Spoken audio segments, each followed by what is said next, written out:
Hey guys, welcome back to Auto Repair guys. Thank you guys for watching and subscribing to the channel. In today's video guys, we will show you if you have a BMW guys 3 Series E90 E91 92 93. This is the 3 Series generation from year 2005 to year 2013, where your coolant temperature sensor is located and how to remove and replace it. Stay with us, we will cover everything from start to finish guys.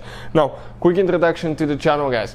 If you need to buy a new sensor, coolant temp sensor, BMW certified coolant, any parts that we'll be using or tools guys, we'll share the links in the description of the video below for your convenience.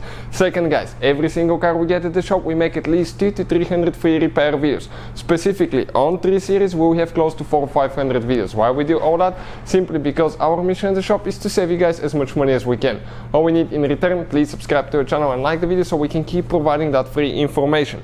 Now, if you guys have any questions, leave a comment below guys and we'll try to make a video for your specific problem. Let me show you what we have here. Specifically guys, we have a 325 BMW, but even if you have a different engine BMW, we will show you where you can expect to find your coolant temperature sensor. Many of the engines will incorporate the same design. Now, what we're looking for guys. Now, before you start, okay, now the correct way will be to drain the coolant on your BMW, and we have a video, we'll put a video that explains how to do that. Practically you can do it without draining it, but we will explain guys what you need to do. The car needs to be extremely cold. Do not drive it at all for at least 24 hours. We are going to open the radiator cap. Okay, be careful not to spray coolant. Gently open it. Make sure there is no pressure guys. Okay, if the car is hot you will have pressure, but never ever do that on a hot car guys. Perfect, it's open. Now, what we need to consider here guys, let me show you now.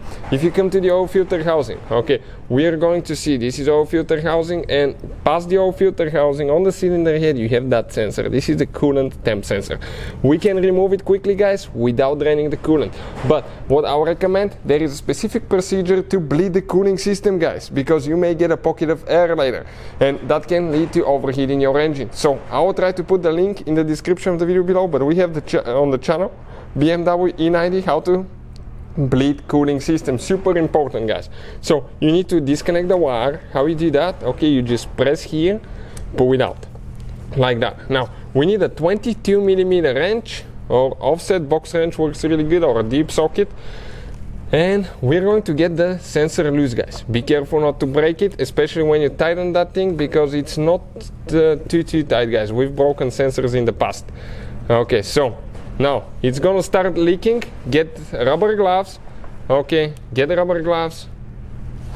Okay, let me come on this side now, and it's going to start leaking guys. So the moment you remove it, okay, just poke the hole with your rubber gloves and finger guys, never just the finger itself. This is the coolant temp sensor right here. Make sure the washer comes out with it as well and it's not stuck to the cylinder head, because if you install a new one and you still have guys, okay, you still have that washer there, you have washer over washer, and that can be catastrophic guys. Now, if you need to buy a new one, we'll have the link in the description of the video below. Check it out, we'll explain where we got ours from. So now, this is a hollow sensor. On the inside there is a thing that reads the temperature, so do not over tighten that thing guys. I'll try to put the torque specs in the video description below. So when you're ready, okay, we'll show you guys how to put it together now. So you get the new sensor guys, okay, remove the hole, the finger from the hole, and just screw it and get it tight guys. Don't over tighten it, because you can guys break it in the cylinder head. Now, as I said guys, okay, I'll try everything possible to find the torque specs for you, and we'll have the link for the torque wrench as well, which is kind of like know where it needs to be, so we don't need to go too much. Perfect, just like that. So now, make sure later you don't have any leaks when the car warms up. Make sure you put your radiator cap back on and follow the procedure to bleed the cooling system, which is not very complicated guys. We will have it on the channel. Thank you guys for watching.